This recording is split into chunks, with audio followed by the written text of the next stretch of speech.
A woman checks into a hotel room on the 7th floor of a crumbling downtown building. She sets her bag down. She locks the door. She is never seen alive again. This channel uncovers real stories buried in history, the ones hidden in police files, erased from official records, or too disturbing to fully explain. The Cecil Hotel opened in 1927 in downtown Los Angeles, California. It was designed to be elegant, marble floors, high ceilings, and a grand lobby beneath crystal chandeliers. Within decades, it became something else entirely. The neighborhood surrounding the Cecil collapsed in the 1950s. Crime spread through the surrounding streets, and the hotel began attracting a different kind of guest. Between 1931 and 2013, the Cecil Hotel recorded at least 16 deaths within its walls. Suicides, overdoses, disappearances, and at least 2 murders. No single building in Los Angeles carries a darker record. Richard Ramirez, known as the Night Stalker, lived on the 14th floor during his 1985 killing spree across California. He would return each night, covered in blood, slipping past the front desk unnoticed. Staff described him as quiet, unremarkable. In 1991, a serial killer named Jack Unterweger checked into the Cecil as a journalist covering crime. During his stay, 3 women were murdered.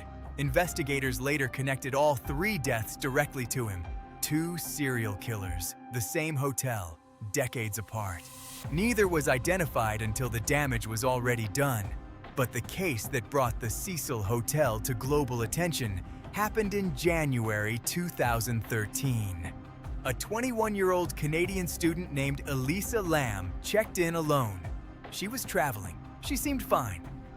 19 days later, guests began complaining about the water. Low pressure, strange color, an unusual taste. Maintenance workers climbed to the rooftop water tanks to investigate. Inside one of the tanks, floating in the dark water that had been flowing into every room of the hotel, they found Elisa Lam's body. She had been there for weeks. Security footage released by police showed Elisa inside the elevator on the night she disappeared. She pressed multiple floor buttons. She stepped in and out. She appeared to be hiding from something the camera could not see. The elevator doors refused to close while she stood inside. She looked into the hallway. She moved her hands in patterns that made no sense. And then she walked away. That footage was the last confirmed sighting of Elisa Lam alive. Her death was ruled accidental. But how she accessed a locked rooftop, climbed into a sealed water tank, and closed the lid from inside has never been fully answered. The Cecil Hotel was rebranded, renovated, renamed, but the same hallways remain, the same elevator, the same rooftop, and the water tanks are still there. Some places carry what happened inside them. Long after the guests have gone, long after the records have been sealed, the Cecil Hotel is still standing on Main Street in Los Angeles, but surviving inside a building is one thing. What happens when survival means enduring something far colder, far more isolated, and far more impossible?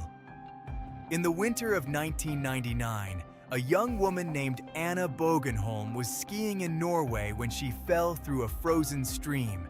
She was trapped under the ice for 80 minutes.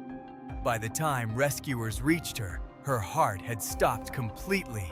Her body temperature had dropped to 56 degrees Fahrenheit, the lowest ever recorded in a human who survived. Doctors worked for hours, and somehow, she came back. Anna Bogenholm should not have survived, but she did, and the medical explanation for how changed everything doctors thought they knew about the human body. Stay with us.